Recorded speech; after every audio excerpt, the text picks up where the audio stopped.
We're going to do the installation on a 14 to 18, 6.2 liter half-ton four-wheel drive Chevy pickup. I've already stripped down all the factory system, and we're to the point. The only thing you want to reuse off your factory system is the factory ball flare clamp. The first thing we're going to do, little tip, the factory installs this upside down and backwards. Simple 13 millimeter, remove it. It's up here. You can reach over the top of the frame and remove it. So we're going to pop this back on because we're going to reuse it with our pulse chamber. On your pulse chamber, here's our pulse chamber, PC16. We're going to lube the inside of the ball. The reason we do that is we don't want have any rust or debris, have it draw up funny. So we're just going to pop our pulse chamber up in position,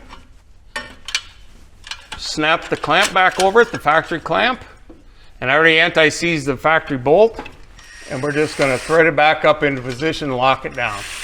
And I'm not going to go super tight because we want to adjust it. We want it to point straight back in the chassis and run parallel with the top of our frame.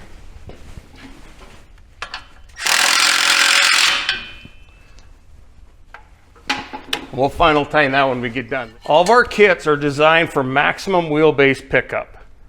It's flared on the inlet. We're going to slide it up. I put a 2-inch mark on my pulse chamber. I want to know how far my pipe is on. Preferably we slide it all the way in. It should zero. Put the offset to the down. So your head pipes are going to be extra long. The measurement from the rear end housing to the head pipe is 33.5 inches for all of our kits on this truck. So we've already trimmed it. I put a 2-inch max mark on it. So I know the depth of my mufflers. I want to make sure they're all the way on and not buried, or I don't want to make sure I short myself on a clamping surface. But I want to slide it on there, and I still have a little bit of adjustment on my ball flare. And I'm going to get this kind of propped up and supported. I want them to run nice and parallel with everything. Bottom of the frame. Our hanger that's provided for you in the kit's number 78. It's marked on the clamp. I'm going to just pop it into the factory hanger, front hanger, number 78. I'm going to swing it up in position, put my saddle on it.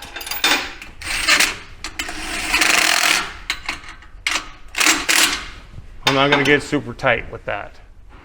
I'm going to slide up to the very edge of my pipe just so the saddle is on the edge of the pipe, so I get good clamping force. And these are the Performance Series. Always offset inlet. It's marked right on the muffler inlet, so the outlet is in the center. There's a second measurement in the kit. Tells you the distance from the rear end housing to the case. And then we have 2 more hangers that are going to go on the back of the muffler. Goes to the outside muffler. We're just going to slip it in, pop it over, pop it in the factory hanger. We're just going to lightly set them on there. We'll take and slide this up a little bit. I'm on my marks.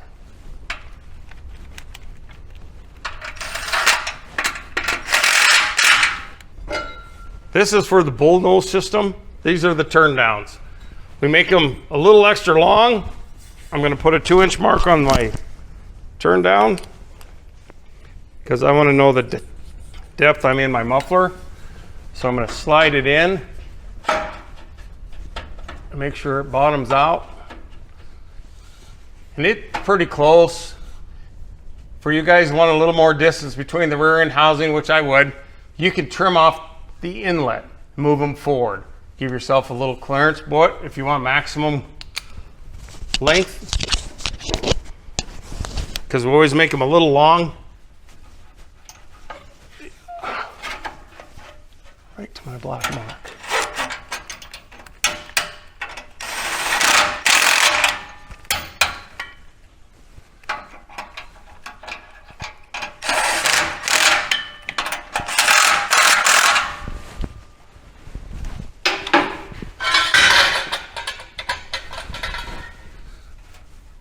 I'm going to adjust these before I rattle them real tight. Now you may ask, why did I set the distances? on the mufflers and the head pipes with the Bullnose system. You want to put full tailpipes. Our tailpipes, now that everything's positioned where it belongs, you can slip off your turndowns and you can put full tails on it. Whether you want to go behind the tire or out underneath the bumper, all you got to do is order tailpipes for it.